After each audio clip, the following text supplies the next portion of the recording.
Host, Noelani Pearl Hernandez. Today's guest is someone who holds a very special place in my heart. Dr. Victoria Liu-Johnson is one of my dearest friends from graduate school, a brilliant trauma informed psychologist and truly a sister in the fight for healing and calling the shit like it is. Beyond her Victor- extensive training in neuropsychology, traumatic brain injury, neuropsychology, health psychology, and trauma treatment, what I love most about Victoria is her honesty. She names what's happening, she honors complexity, and she believes deeply that healing is possible when people are seen, respected, and supported. I'm so honored to share this conversation with Victoria today.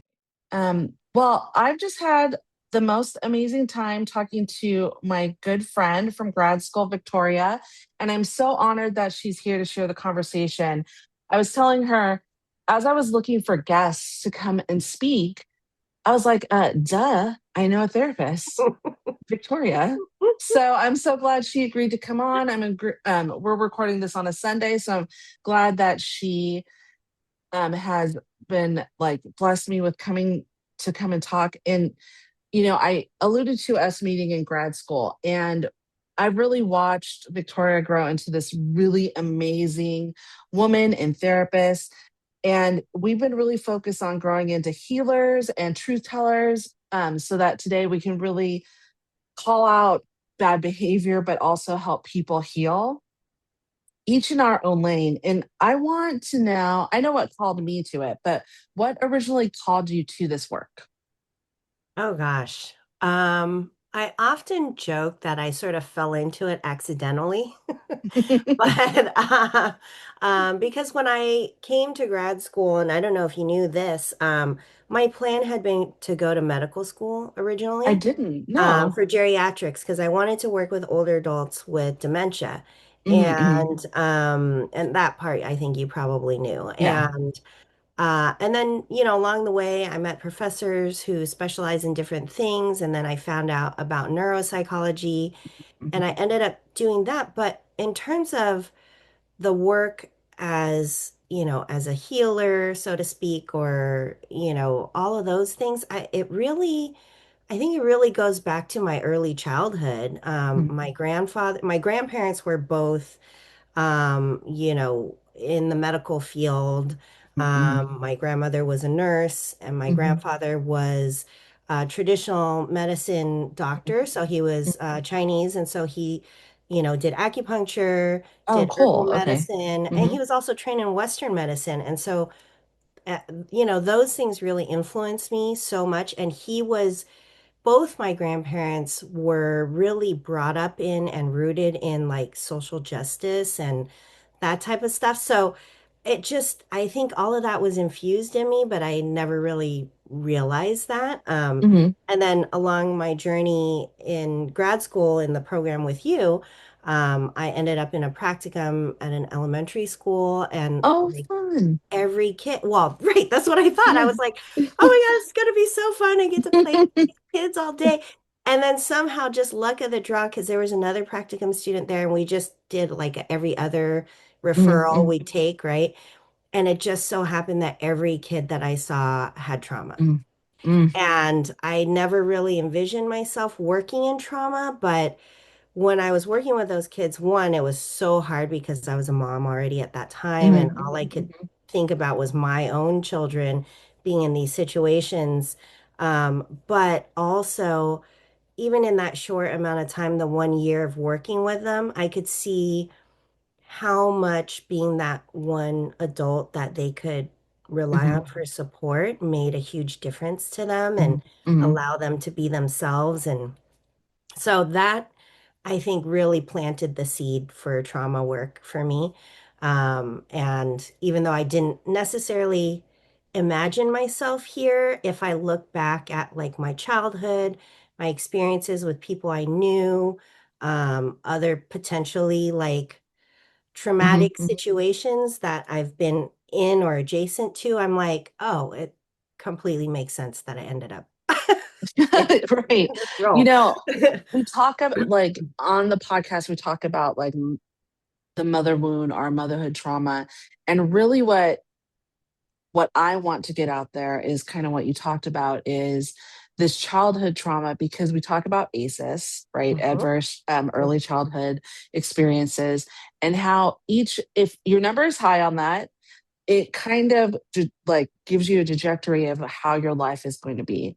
Yeah. And more commonly, as multi-ethnic women, we see it a lot in our people, whether it's like when we were fighting for making sure kids could eat Hmm. at the school district. I remember saying, why are kids not eating? And they said, well, then our account would go negative, that part of the budget. I said, so what? Feed them. Yeah. Like it doesn't, we will find the money elsewhere, but that not eating each time they don't eat, Yeah. not just, okay, they didn't come with breakfast, but they had a free lunch at school, Yeah. or they had free lunch at school, but they didn't have a snack when they went to their after school program, Hmm. counts towards that ASICS score. And it's changed so much just in the time that we're not going to say how long ago we were in grad school together, but we'll talk about, but we might forget words on the podcast because we That's are right. going through perimenopause. So Correct. that'll help. That's a whole nother podcast. But how do you think healing has changed, like the view of healing since we were in grad school? Yeah, that's a really good question. And in fact, I, I'm a professor now as well Mhm, as having my mhm. clinical practice, and I teach a cross-cultural issues class, and I had class yesterday, in fact, and talked Oh, about this okay. very thing. Oh, cool. And Okay. yeah, and so, when we were in grad school and when, learning about theory and treatment and all these things, Mhm, mhm, it was very like sort of Western mhm, Eurocentric view mhm, of mental health, of like where we're own individuals and everything mhm, is in a mhm, bubble, mhm, and like you're just treating the symptoms and this one person. And I think, in the last probably 5 or 10 years, there's been a little more focus on how our environments, how our mhm, genetics, how, the structures that we live in, all influence our mental health, and we're not in a bubble, and all these mhm, other mhm, things impact mhm, us. And so mhm.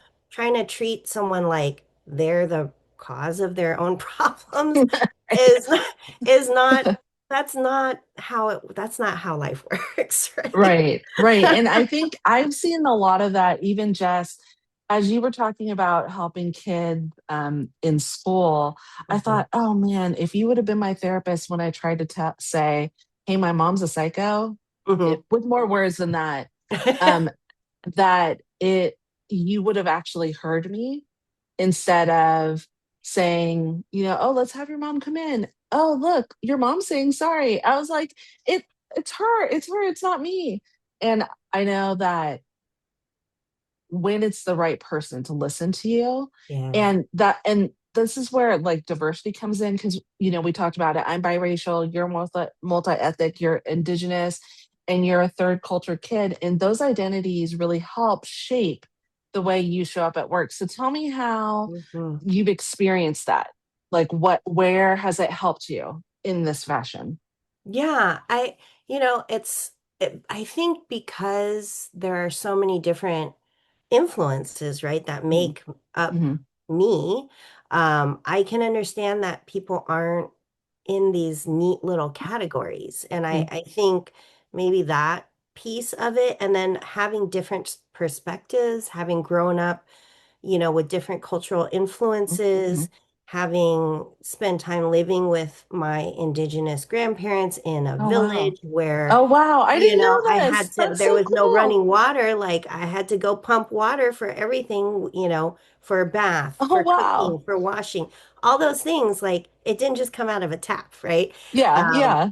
so having those sort of that subsistence living perspective, and then also, growing up like with my mom, who was a single mom, and my Mhm, mhm, grandparents, lived mhm, with us, or my grandfather lived with us and helped raise me. So mhm, that also gave me a little different perspective. And mhm, that was the grandfather that I mentioned earlier. And so, I spent a lot of time like learning literally at his knee. And not only that, he was a U.S. Army Air Force Oh, veteran. He wow. was an Okay. above the knee amputee. He was a combat, Oh, he was in the wow. Air Force, and he was a fighter pilot. And Oh, so, wow. yeah, That's and so so his cool. plane was Mm-hmm. shot down and crashed, and, Mm-hmm. he was in a fire, so they had to amputate. And so, having all those different influences Yeah. and you know, perspectives and life experiences that I'm learning from them, I think Mm-hmm. really opened my eyes to people having lots of different experiences. And, like I look at my grandfather and my best friend's grandfather, who was not a veteran and, or at least didn't have the same kind of experience. And, Mm-hmm. Mm-hmm. and I could see like, okay, like even though we're growing up in the same Mm-hmm. town and a couple blocks from each other and have kind of similar circumstances, her mom was a single mom, they lived with her Mm-hmm. grandparents, I'm like, but we're very different also, Mm-hmm. and Mm-hmm. so I think that just observing all those things really informed, me and then how I practice with people. It's really interesting because we grew up around the same time, and in, different cities. You're a little bit more Hmm. north of me, and there wasn't a lot of people who looked like me. Yeah. I at all. Yes. And I remember I told this story, I think, in a couple episodes ago. I remember this little girl immigrated from the Philippines, and they knew that I was Filipino, although they didn't quite know who I was Hmm. because, with my first name, they thought I was Hawaiian, but they knew because I marked on the box. So they sat her next to me. Hmm. And okay, that's kind of sweet because they get that no one else looks like her, but I don't speak Tagalog. I unfortunately haven't learned any other language. And so I was just like, okay. And I remember talking to her in high school, and she's like, even though we couldn't communicate with each other, and Uh-huh. I find that, like, with my grandmother-in-law, because she speaks Spanish. Like, Hmm. we can't, she speaks English too, so we can, like, kind of puzzle together because I Yeah. speak a little tiny bit of Spanish. But it's just that we have the same ideals, we have the same feelings around each other, and that's, like, really, I think, what brings out a lot of this. Um, and we talk about culture a lot, you and I, because we've done other work together, but we haven't specifically talked about this. How does narcissistic abuse present differently across the different cultures? Not like, I'm not Mm. going to say, oh, in all Sure. cultures, but Yeah, in yeah. family systems or ones that are, how does that show up differently that you've seen? Yeah. Yeah, I think a lot of times, speaking from like Asian, Pacific Islander, more Mhm. collectivist kind of cultures, Mhm. oftentimes it shows up as, well, this is part of the culture, right? And Mhm. you Mhm. need to be respectful of your elders, and you need to not question me and do what I say. And sometimes it shows up as like, I'm doing this thing that's emotionally abusive to you, but it's because I care about you that I'm doing Yeah. it, Yeah. right? Yeah. If I didn't care about you, I I wouldn't wouldn't, abuse you. right? I wouldn't XYZ thing. I would just Yeah. leave you alone, right? Right. Um, Right. or it would look like, oh, you don't love me, you don't care about me, but like I mean, I recognize that that's true across the board for Yeah. the Yeah. narcissistic Yeah. relationship, but in a like cultural sense of like, Yeah. you have to do these Hmm. things because it's an expectation in our Hmm. culture that Hmm. you're going to do sacrifice everything for me, you're going Hmm. to take care of me, you're going to, whatever, respect whatever I have to say. Right. And that makes it a lot harder, I think, for people to recognize that. I know, at least in the Filipino culture, Asian culture, and I'm speaking very generally and probably like stereotypical, but there is that loyalty and that respect Mm, and that obedience when it comes to the family hierarchy. yeah, And there filial is, piety. yeah, Exactly. Yeah. yeah. And there's a matriarch in our family. And because of that, it's harder for not only, I think, people to recognize that abuse, and also the child to recognize that abuse. Hmm. Because I often said, probably until my late 20s, mid 30s that, oh, that was just, she's just my mom.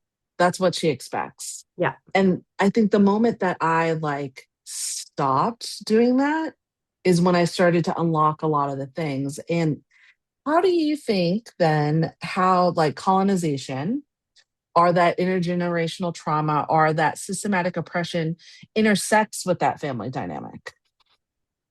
Hmm. Yeah. I think that when I think about the intergenerational trauma, there's an additional layer of, Mhm, that historical aspect, right? mhm, Of like mhm, now we're cut off from our mhm, culture, our mhm, home culture, most mhm, likely. mhm, And, now whoever at some point incorporated this mhm, uh, colonizer mentality into the basic culture. And a lot of times that has to do with like, not expressing certain mhm, things. mhm, And then that then gets sort of like mutated into this, don't talk to other people outside of our mhm, family, don't tell them mhm, what's mhm, happening in our family. This is our culture, this is how we mhm, do things. mhm, And if you look historically, that's not actually the case, that like mhm, in community you share mhm. different things that are happening to you, but because of that sort of like nuclear family unit type of Yeah, yeah. mentality of like, this is This is our, us. yeah, Yeah, this is us. Like, don't share it even with other family members, right? right. Outside of our Yeah. little unit. It's in Spanish they call gossip chisme, and in Hmm. Tagalog it's tisme. So Mm, like there is a very fine difference between like gossip, yeah, and hey, I'm getting the crap beat out of me or I'm being abused. But as a child, you can't decipher that. Like you don't have the to be like, well, when my parent does this, that's weird. But like I heard this gossip from my older sister, and they're saying we shouldn't talk about other things. yeah, And so that's a really hard thing for little kids to tease out. That and then there's the mandatory reporting that comes in with doctors or, hmm, teachers or, school secretaries. And then we put this weight on the system to say, okay, well, but if you see something, and then they pick the wrong things. yeah, And right. so there's like this whole cycle that goes through that. And I think that I think that the systems are getting better as we incorporate like diversity into the systems in your practice and when dealing with people is a biopsychosocial framework. Can you Yeah. kind of explain what that means in everyday language? Yeah. So, I mean, it's a little bit, you can kind of pick that out. You're looking at the biological factors that are influencing somebody's mental health, whether that's chronic health issues, Hmm, hmm. mental health issues, like other like, right, when we talked about perimenopause earlier, The having devil. right, like Yeah. having these fluctuations in hormone and or taking medications that can impact all of Hmm, these things. So that's the bio part. The psycho is psychological, obviously. So any sort of mental health sort of stressors, hmm, things that are happening at work or in your social circles, in your hmm, hmm. relationships, all those things. And then and then the social aspect. So that's like all the at large, right? Hmm, Like hmm, hmm. the society at large or your work system or your school system or these larger things. And then so biopsychosocial is looking at that intersection if you're thinking about a Venn diagram, right? So Right. where all three things overlap, that's where our mental health Hmm, happens. hmm, And hmm. so looking at that, all of those three pieces, considering all of those three pieces, like I said earlier, we're not in a bubble, right? Where nothing else, like everything's just coming out of our minds. Um, but, all of these factors also Right. play into how we're feeling physically, mentally, emotionally. So, yeah. Well, and that's, one of the things that I've seen over the past 10 years is they talk about how certain ethnicities, there's certain blood pressures. I mean, if you go back to the horrible work they talk about pain thresholds, Oh, like from way back in the day, I'm like, dumb. That's the oh my dumbest thing God. ever. Yes. But there are certain things like, I can't, this is my perimenopause moment. There is, well, we can use perimenopause because they talk about how there are certain things that happen for certain ethnicities that are different based on diet, based on whatever it is, and no one talks about it. Mm-hmm. Mm-hmm. Like, I think that since I've been going through perimenopause and I give permission to others to say, Mm-hmm. okay, I'm going through perimenopause, it is the devil. Like, Yeah. now we all know that people, there's a relaxation that I see happen among women who are my age or around my age. I know that I'm going through it a little bit older. I'm telling people how old I am based on this. I'm going through I it a little know. bit older, but it's a really important thing. Like, my daughter was talking to me, and she's 30, so she was talking to me about what was it like when you were 30? How did you feel this way? How did you feel? And that was nothing, not because my mom's a narcissist. She didn't tell me that. It was just we didn't talk about Yeah. it. No, It that was not something our parents, our mothers' not at all. generation talked about Yeah. ever. Like, I Yeah. think the word menopause was like one of those whispered, I you know. know, like menopause. I don't have my period anymore. Yeah. I've gone through I don't period, think they even said that. They actually said the change. They wouldn't even Oh, say yes, the it was word called the menopause. change. I I'm going through remember. the change. And I was always like, the change, what does What that does that mean? mean? Yeah, like that doesn't help. It doesn't help me at all. And I think that's why it's so important that you look really at a whole person, Hmm. rather than isolate like the symptoms. So can you talk a little bit about that, about why you think it's so important? Yeah. Yeah, I mean, it kind of gets a little off topic, but also not the Yeah, yeah, perimenopause piece. yeah. It really has been for myself the discovery of some of the Mhm, symptoms that we mhm. experience that aren't the stereotypical, Yep, right? Hot flashes, yep, sleep yep, issues, yep, yeah, um, but I found out from another friend who's like really sort of been reposting on social media and like yeah, talking yeah, about the musculoskeletal pain because that was yeah, my first yeah, yeah, symptom. I had yeah, frozen shoulder, and I came yeah. to No find one out that talks that's about that. like one of the Hmm. most common symptoms Hmm. Hmm. that no one talks about. And so, I think similarly with mental health issues, it's like being able to, you know, normalize a lot of Yep. this. It's like, because I was like, oh, I must have injured my shoulder, right? Like Yeah, I must yeah, have done something to it and now it's been hurting for like yeah, a year, you know? yeah, yeah, yeah. And because someone else talked about it, I was like, oh my God, like that, I'm That going makes through that. sense.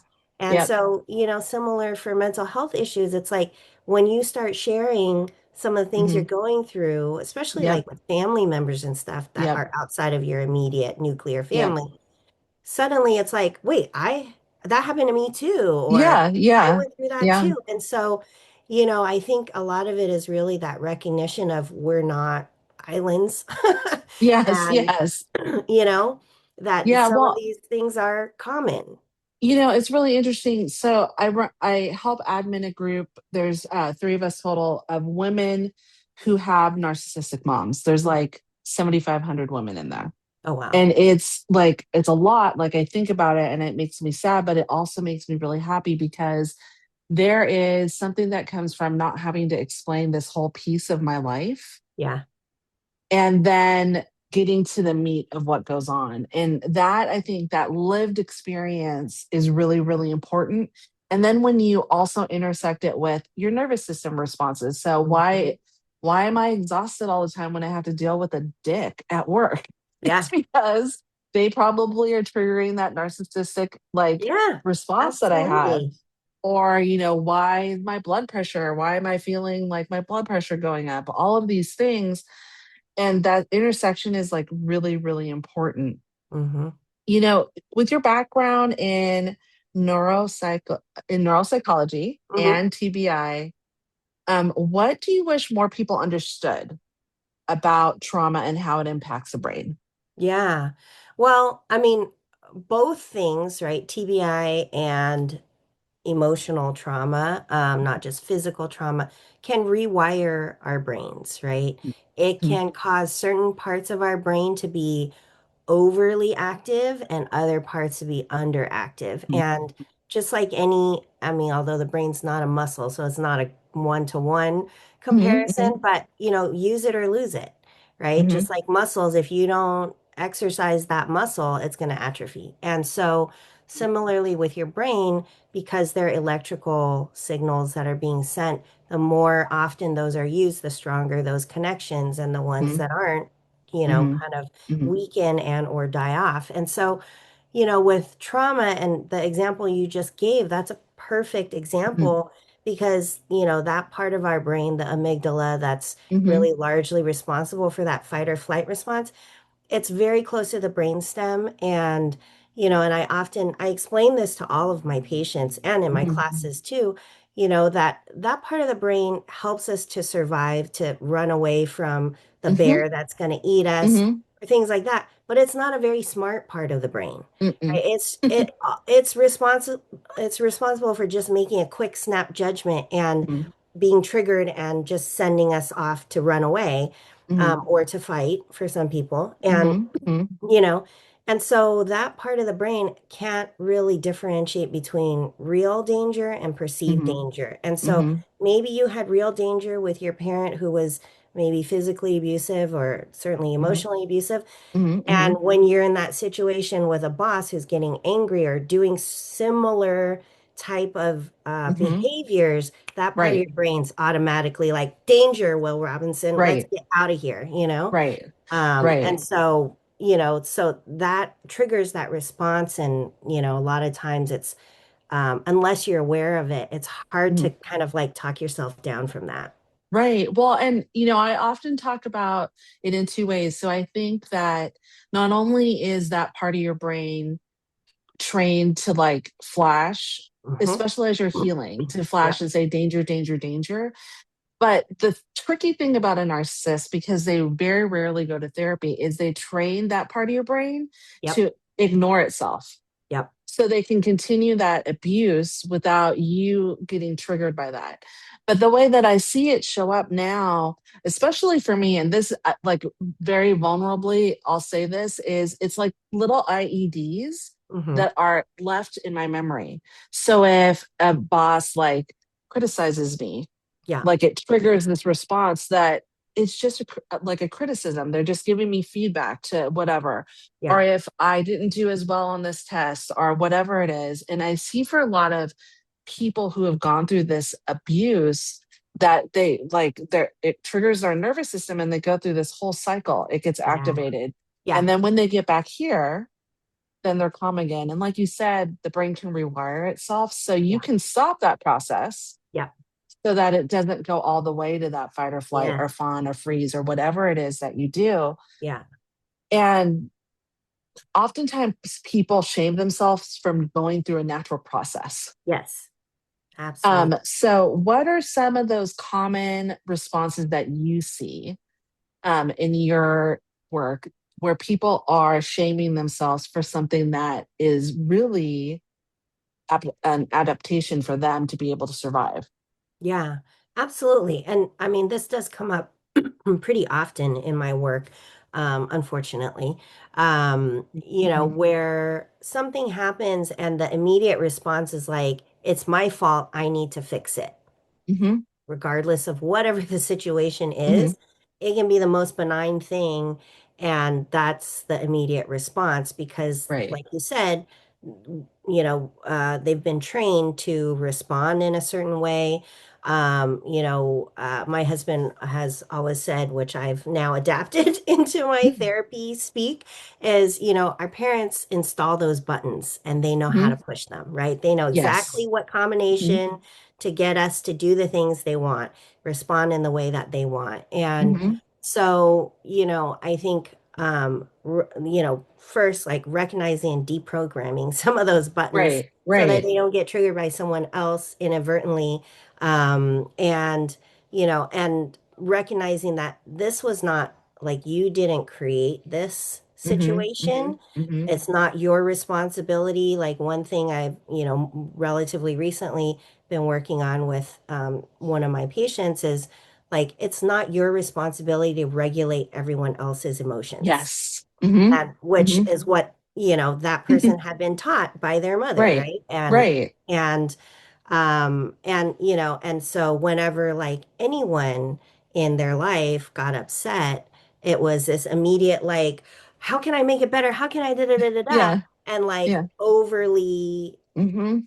whatever you want to call it, like not clingy, but overly like asking too many questions, doing Yeah. all Yeah. this, which was Mhm. causing problems in their other relationships. Because then the other Right. person's like, what is Well, yeah, happening? like I'm good. Like Yeah, I can do yeah, this. yeah. Yeah, yeah. So, so that's oftentimes how it shows up, or just like beating oneself, up constantly, or just like feeling very stifled and Mhm. unable to move forward because Yeah. they're so stuck in, I messed up. I can't Right. do anything right.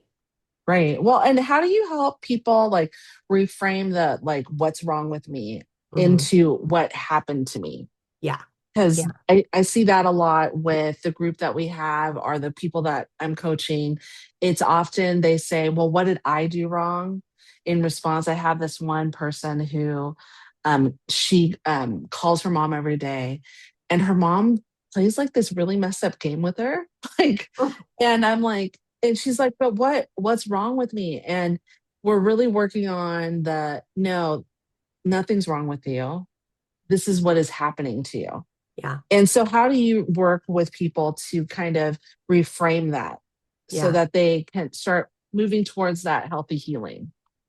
Yeah, it's tricky because especially when you're talking about people who are Asian, Indigenous, Hmm. Pacific Hmm. Islander, Hmm. you know, because of the cultural expectation Hmm. of us interacting a certain way with our mothers, Hmm. um, that can be hard to tease apart, right? Where Hmm. it's Hmm. like, Hmm. this is, mm, you know, I hate saying normal, but like typical kind of Yeah. Yeah. interaction you would have Yeah. versus what's happening here.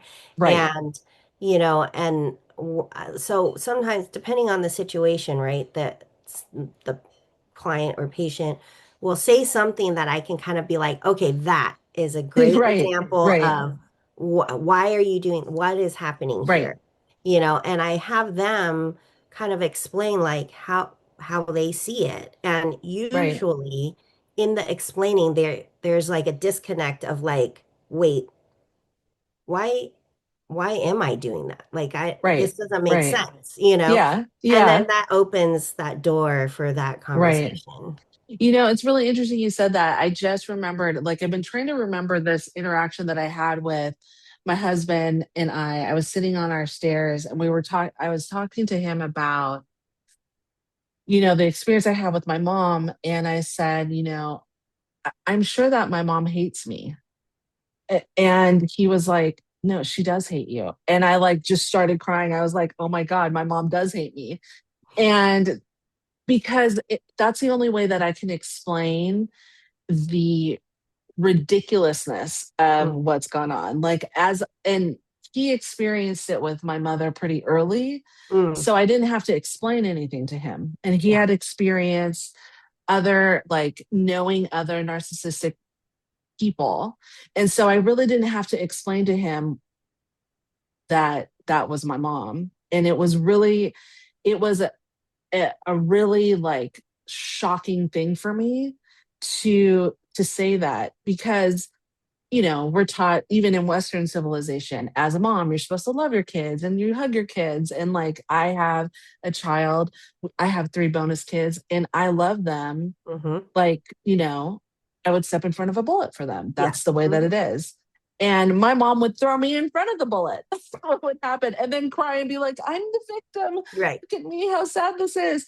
Even though she was the one who did it. And I think that that is something that makes besides the narcissist not wanting to go to therapy, that makes this narcissistic abuse so uniquely destabilizing. So, what do you see that as, or how can you explain that to someone who's like, when because when you say it out loud, you're like, yikes, that's Mhm. crazy. But oftentimes, people who are survivors from this kind of abuse, it's just second nature. Right. So, what do you think makes this type of abuse so uniquely destabilizing? Yeah, I mean, I think, a big piece of it is this is your mom, right? Mhm, Ostensibly, we're talking about mothers. So, that's who you learn how to interact with other people from mhm, mhm, typically. And at the base of it, we want we always want the acceptance and love of our parents. I mean, we see this with, Harlow's monkeys, right? The mhm, monkeys mhm, that they mhm, put on the wire, mhm, mother with the milk bottle, and then the wire mother with the carpeting or whatever. mhm, And mhm, the baby monkeys would be mhm, on the carpeted mothers because they want that love and comfort, even mhm. if the food is on the cold, Right. non-carpeted mother. So we are this in similar fashion. We want that love and caring and nurturing. I mean, that's built in, right, into our Mhm. makeup because we're not the type of animals that can just be born and like run Like, off peace and out, peace. yeah, Yeah. fend for ourselves. We rely on our mothers specifically. And so, so that deep like genetic need for that hmm acceptance and love overrides hmm the fact that this wire mother doesn't have food for us, right? That's Like, actually a really good, like, I love that analogy in regards to the wire mother. And like for people to even put it in more like, if you think, let's think of like what current events. mhm. Punch the Monkey is like off the hook viral right now, right? I And just saw a so, video. right, okay. So you see So Punch I the do know Monkey. what you're talking about. Yeah. So his mom had to be a narcissist. So let's pretend the mom was a narcissist, right? And she didn't want to be around him and pushed him away.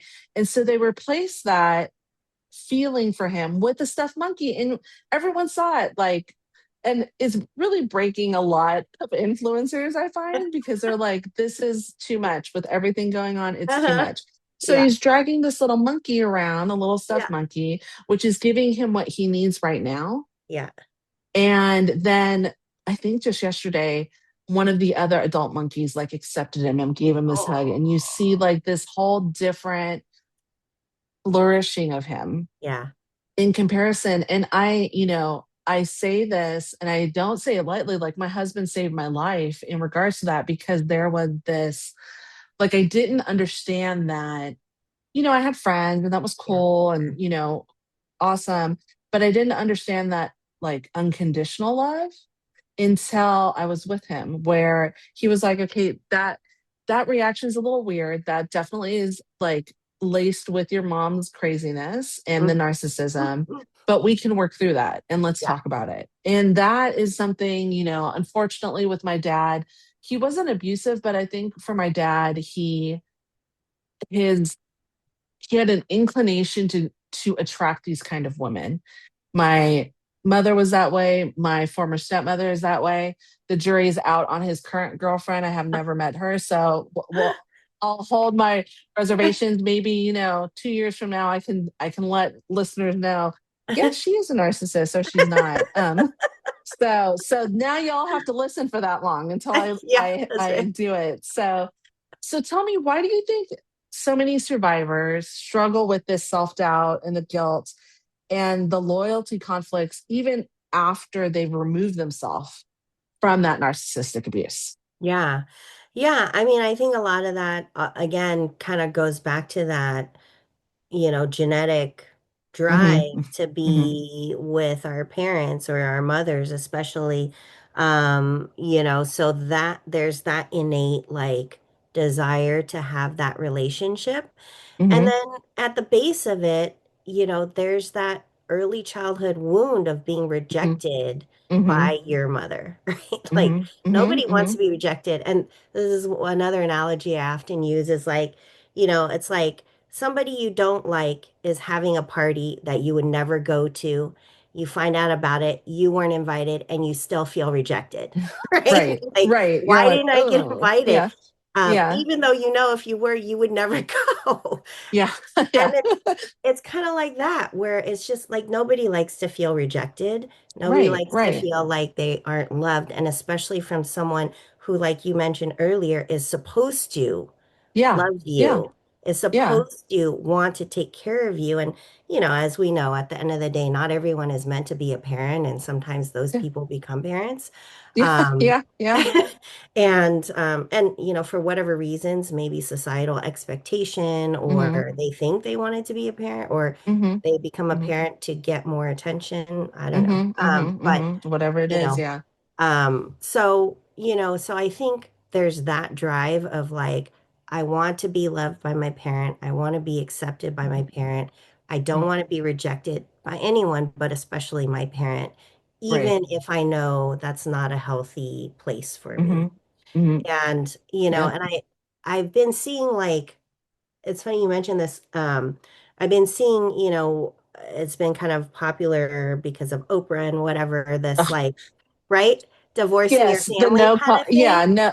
And Like. like making it seem like, oh, Yeah. like I just woke up one morning and I'm like, I'm just never going to talk to them. I It's know. not. No. It's No. not like that. It's like it takes Well, years of agonizing, an years of abuse trying of all to that stuff. Mm-hmm. repair, trying to get, set boundaries. And Yep. like, I mean, I've seen this, in my personal life with people that I'm very close to. And, and it's agonizing. It's like, Yeah. Yeah. it's gut wrenching. It's Yep. all the things, like so many emotions. Right. It's not a decision that's ever come to lightly. And, Well, and you know, I remember I wrote a thing on my Beyond Mommy Dearest account, my Instagram account, saying, I understand from a untrained eye mhm, or a person who hasn't been through this, where it could look like I'm just being spoiled. yeah, I could totally see that. yeah, And when survivors say it was a matter of life or death for me, then you should believe them because it takes, I mean, we talk about women leaving narcissistic or abusive relationships, how many times it takes. You're talking right now about the time and thought it took for for people that for possibly clients, whatever, to go no contact. I've watched clients agonize through this when I've said, it might be better for you to go no contact. And it was really interesting because we had our two middle daughters and my and our youngest son here, so my bonus kids, they were all here, and we were talking about something that had happened in regard to my mom. They've never met my mom. My mm, husband and I have been together for 11 years, and I think they just assumed that she was dead because I mm. really don't talk about my mom. But more Yeah. recently, I've talked about her. I've mentioned things. We share an Amazon Kindle account, so they see all the narcissistic mom books on there. And so I had told them a story of something that I had experienced, and I said, "And when I got together with your dad, I had to make a choice of if this relationship is going to work, and you all as children are going to be healthy as a part of this. She needs to not be here." She needs to not be a part of it because I know I've seen the effects that it has had on our older daughter. And I remember I was on a work trip and she was staying with my mom and she called me and she was little. She was really little, maybe 7 or 8. And she said, "Mommy, all grandma's doing is just talking crap about you. I can't be here anymore. This is too much. She just is, it's constant. It's always constant, constant, constant." And I was like, okay. And my best friend at the time picked her up from there and she stayed with her for the couple of days that I had the my work trip. And for like I that didn't like comprehend, and my mom was just so upset. "I can't believe she left," and blah blah blah blah blah. 23 this is 23 years ago, and she was so upset about it, and she still mentions it. I have her blocked on my phone. Every time she calls, there's a long tirade to get don't forget to call me. I never call her, but it's really, really interesting. And I can tell whether or not my daughter is in contact with her based on the message. I Hmm. haven't heard from blah, blah, blah in so long. Are you keeping her from me? I'm like, she's 30 years old, man. What can Yeah, I do? What can I do? You know, right, she's on the East Coast right now. I'm trying to get her to fly back because there's a blizzard coming. What can I do? There's right, nothing I can right, do. So right. I find that really, really interesting. What do you when we talk about this, oftentimes, well, let me take that back. Not oftentimes. What I've seen in my experience is when there have been women that I've worked with, they've talked about being on like anti-anxiety medication and various things, depression medication, because they're going through this, mother wound and healing themselves and getting through. What do you think collective or collaborative care looks like when it's working really well when it comes to Mhm. narcissistic abuse? Yeah. Well, ideally, right, the therapist, if they're not also the prescriber, whether it's, psychologist or nurse practitioner, Hmm. psychiatric Hmm. nurse practitioner or psychiatrist, or, at the master's level, LPCC, social Hmm. work, and Hmm. Hmm. MFT, Hmm. ideally, they should be in contact with each other, right? They Hmm. should be Right. because, and I teach the psychopharmacology class, and I Oh, tell cool. this Okay. to my That was one of my students. favorite classes. I Yeah, loved that and I, class.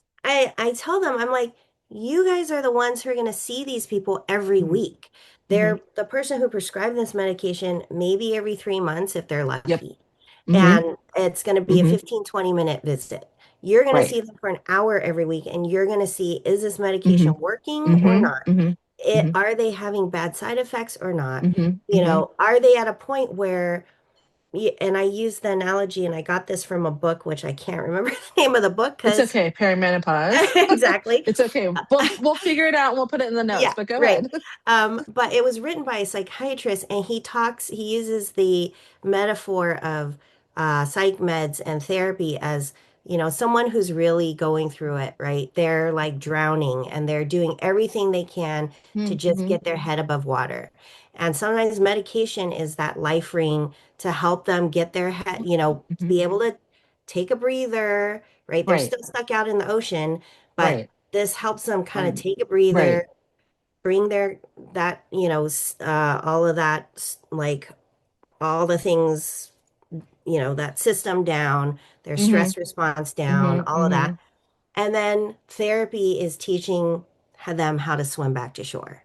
Right. And Right. so, Yeah, once you that's get those good. skills and you've processed whatever the base trauma situation is, and you gain some perspective, you may not need to be on medication anymore, right? Right. And Hmm. so having that therapist really be attuned to that and be able to tell, either your client, patient, or the Hmm. prescriber, Hmm. like, hey, I think they're doing okay. Maybe, Hmm.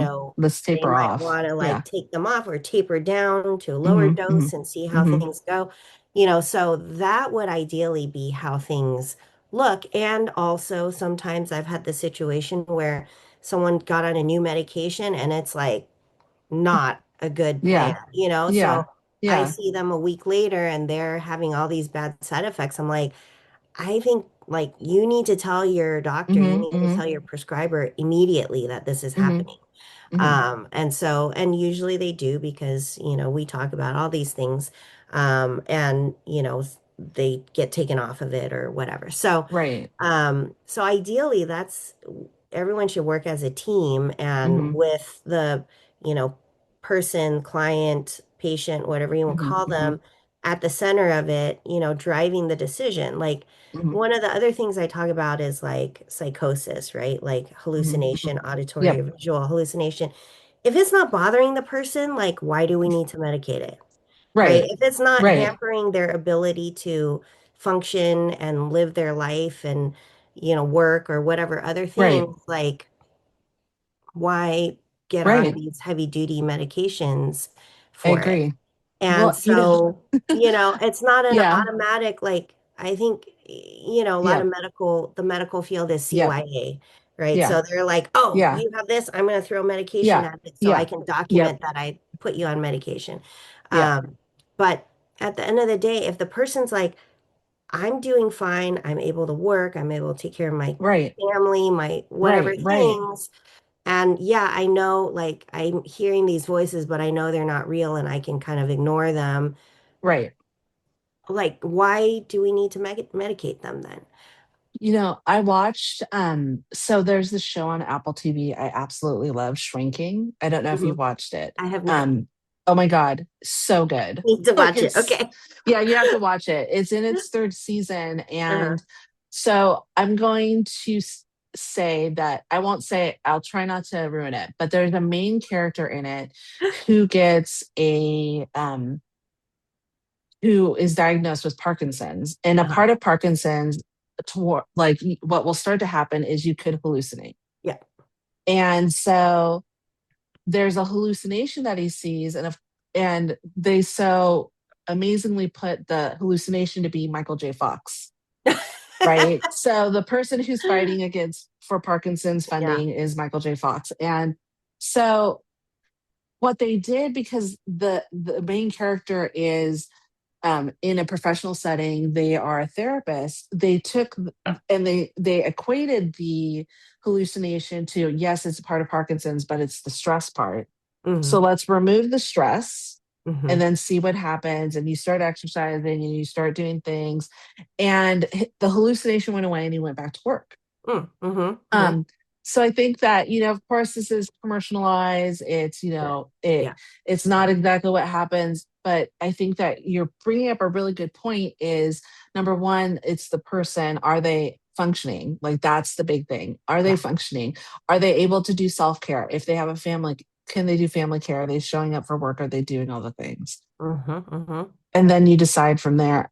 The other thing I think is that collaboration is really important, Yeah. is that if you find whether it's a nurse practitioner or a doctor or a psychiatrist that works really well with your therapist, so that they can hop on the phone, spend 5-10 minutes, say, hey, I saw so and so, this is what I'm seeing, and then take it from there. That is the way real medicine's supposed to work. Yeah. And if it doesn't, advocate for yourself. Like Yeah. that's the big thing. This kind of brings me to the next point, because you and I are known for calling out shit that's not right. And whether it's like advocacy for education, advocacy for cultures or racism or any of that stuff, I think for both you and I, for different reasons, this has been a part of who we are. So why is for you truth telling such a big part of healing for a person? Yeah.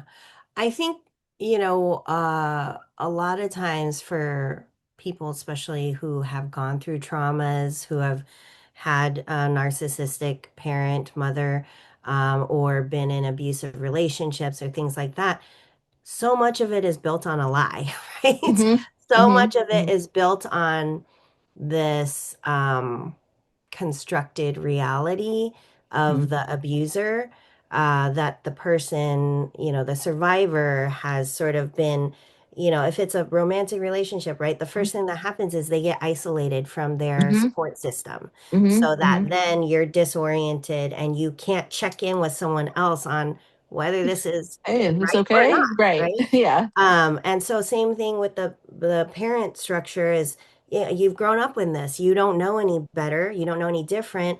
And like I mentioned earlier, there's often this narrative of don't talk about our family business outside the family.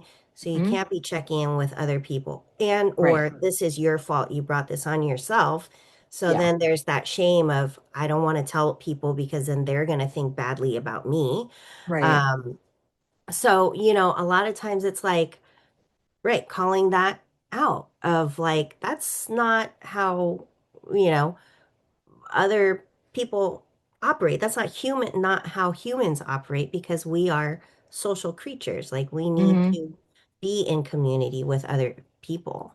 Mm-hmm. And so, a lot of times it looks like that or Mm-hmm. um, especially like I can't stand bullying. Like that is Oh, since yeah. I was little, I was that kid who would get into fights with the Mm-hmm. police if I Mm-hmm. saw them Yeah. bully. Yeah. Um, Yeah. and so that kind of stuff is just like if you are just being a jerk, we'll say, um, to someone else just to make yourself feel better or more powerful or Mhm. whatever, like, Mhm. yeah, I'm not gonna stand for that.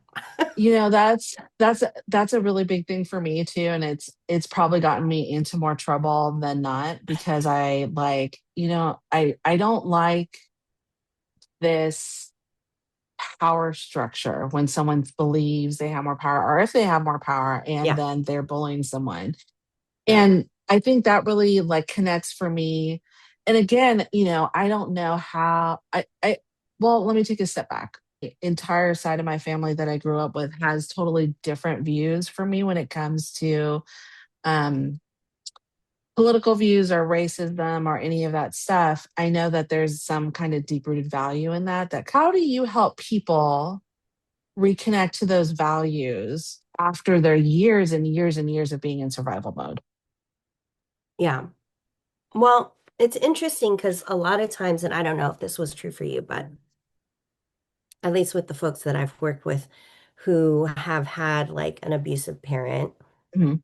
oftentimes they talk about their grandparents as being like their Mhm. safe harbor. Yes, 100%. My grandfather was. Yeah. And interestingly, sometimes those grandparents were the abusive ones to their Yeah, to parents. them. Yeah, yeah. And something switches, right, when it's the grandchild versus your child. And and so it seems like sometimes that grandparent starts reconnecting with Mhm. the cultural values and things Mhm. like that and Mhm.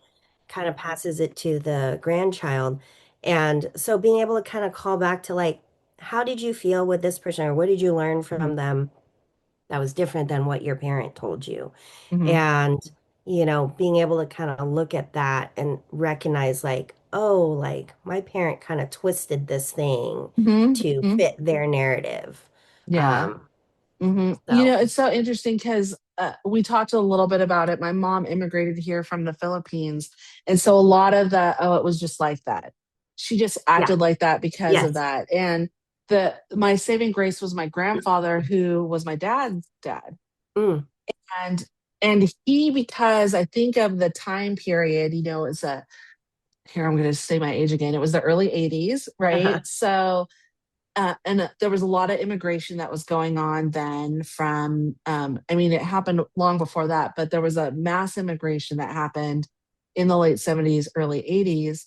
And I think because there wasn't this thought process of understanding another culture, they were just those people Mm-hmm. that, because of that thought process, he blamed a lot of what he saw of the abuse as that's just your mom. He protected me from it as much as he could, but it's just your mom. That's just the way she is. Mm, That I probably heard more often than I could ever think of.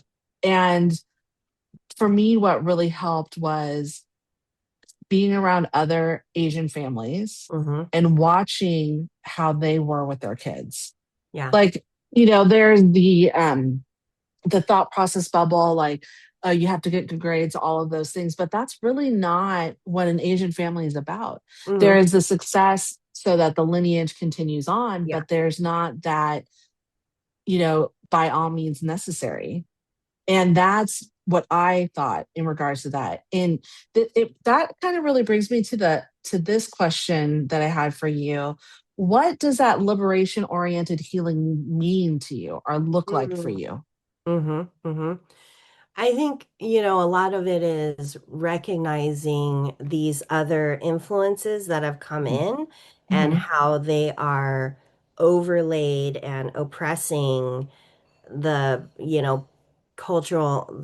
home culture, whatever cultural expression, and influencing that.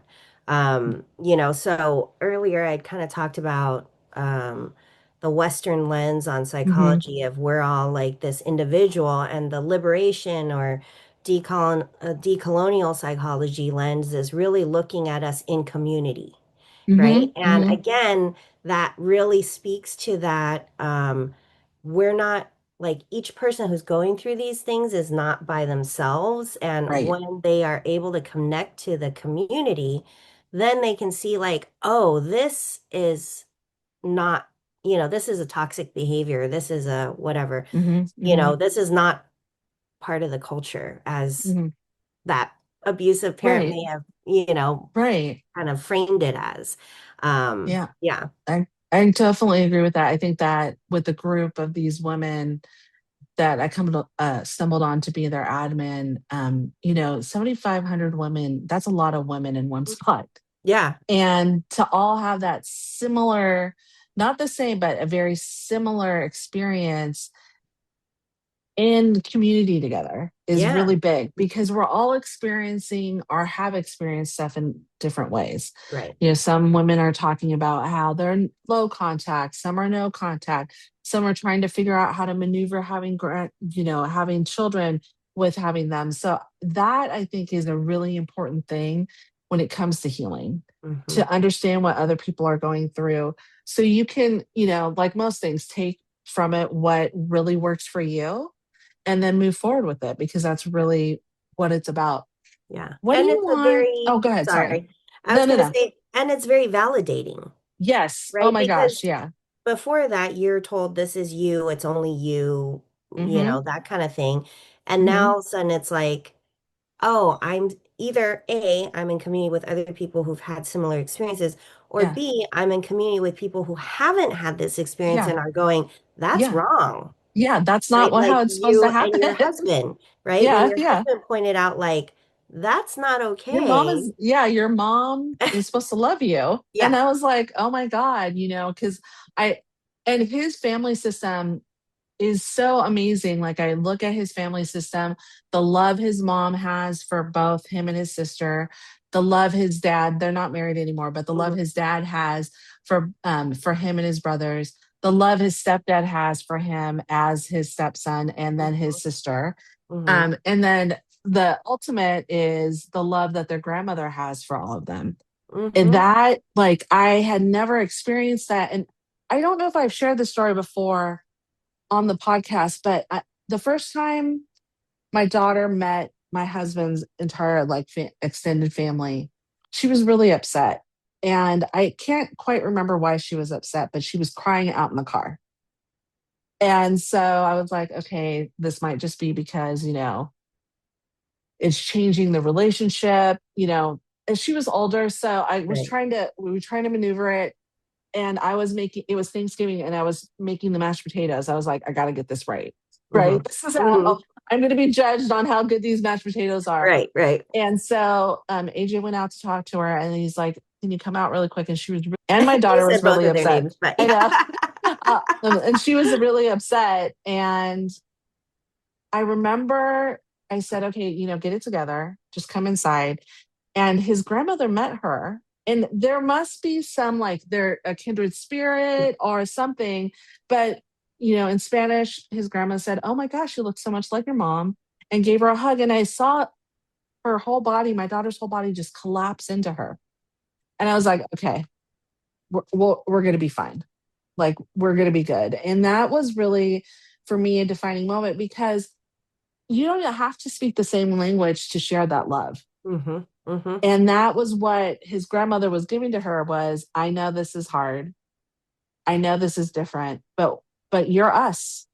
And I thought that was really, really a moving moment. As we close up, what do you want survivors of this narcissistic abuse or complex trauma Hmm. to hear today when they go back and they listen to this?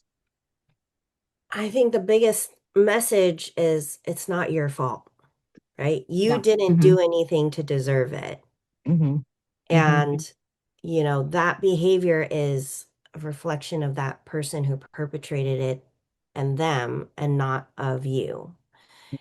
So, I think that's the biggest message. Like, if people could hear one thing, it's really that, because so much of it is internalized, right? The messaging they get from that narcissistic parent is that it's them, it's their fault, it's whatever, right? Because that's part of personality disorder, right? Is that Yeah, it's yeah. everyone else's fault. It's not me. Mm-hmm. Mm-hmm. And so, in that situation, it's your fault. You ruined my life. You this, that, the Mm-hmm. other. Mm-hmm. Mm-hmm. Um, like a baby has a choice of being Yeah. born.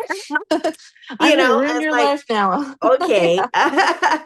And, so, I think that's the biggest thing is like it's not your fault. You Mm-hmm. didn't do anything to deserve that treatment. And so, being able to like internalize that message is really a big part of that healing process. Yeah, I Um, agree. and it's hard because, right, you've had however many years of Yeah. getting the other Yeah. message. It's not going to happen overnight. And No. I guess the other message is being patient with the Yes. healing. It's not linear, No, right? it's not It's not linear. linear. And that's okay. And you can take 12 steps back and Yeah, one step forward as long as you keep pushing towards that healing, I think yeah, is the really, really important part. Tell absolutely. me, what gives you hope in this work? Yeah, it's the people I work with, seeing that piece get Mm-hmm. incorporated, that it's not my fault. I didn't do Hmm. anything to deserve that. It's like that is the most rewarding Hmm. part of things. I mean, I hate using the word rewarding, but it's like that makes me feel so happy for them Hmm. because it's like Hmm. a huge burden has been lifted when they finally are able to like Hmm. hear that message for themselves. Um, and then it's like a whole new level is unlocked, like a whole new Yeah. way of seeing Yeah. the world is Yeah. unlocked. And Yep. um, there's a lot less fear in how they operate and Hmm. a lot less, like overall anxiety. Hmm. So that is really that's what gives me hope and being able to be some small part in that of like helping them. I don't think of myself as doing something. Yeah. Yeah.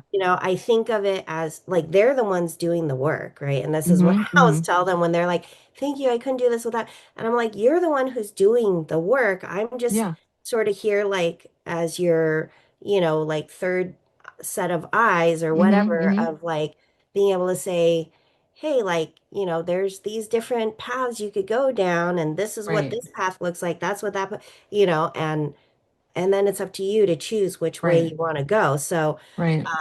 so that's kind of how I see myself is like walking alongside them and just sort of like being that extra set of eyes to, Hmm. Hmm. help them kind of like see things more fully. Hmm. Um, so, that part of things is really like I love that piece for sure. Getting to have this conversation with you really feels, deeply personal. I think that people are going to get to know at least me a little bit better and you. And it's really profoundly grounding because I don't think we ever, I might have mentioned that my mom was a narcissist, but we didn't really like talk about it in the sense Hmm. of, okay, this scientifically. So I just want to thank you for doing Hmm. that. And in our show notes, we're going to put how you can reach out to Victoria. She does have a private practice. She does also teach her private practice. You do virtual Yeah, yeah, visits too. Yeah. I So do. we'll, But yeah. I'm licensed in Arizona, Hawaii, and Washington. So Okay. So Hawaii, Washington, and Arizona, if correct. y'all are there, then reach Yes, out. yes. There's, But I'm sure, millions of people that can use a little bit of Victoria in their life. So getting to have that conversation with Victoria felt both deeply personal and profoundly grounding. She reminded me that healing doesn't require pretending, mimicking, or spiritual bypassing. It requires honesty, curiosity, safety, and compassion. Thank you so much, Victoria, for being who you are, for walking this path beside me, and for showing up for your clients and communities with so much integrity. And to everyone listening, I hope this episode reminds you that you're not broken. You are responding to what you've lived. And with the right support and the right fit, healing is possible. Thank you for listening to the Beyond Mommy Dearest podcast. You're not broken, you adapted. Healing from a narcissistic mother is real, possible, and you never have to do it with shame. I'm your host, Noelani Pearl Hernandez, and until next time, take gentle care of yourself.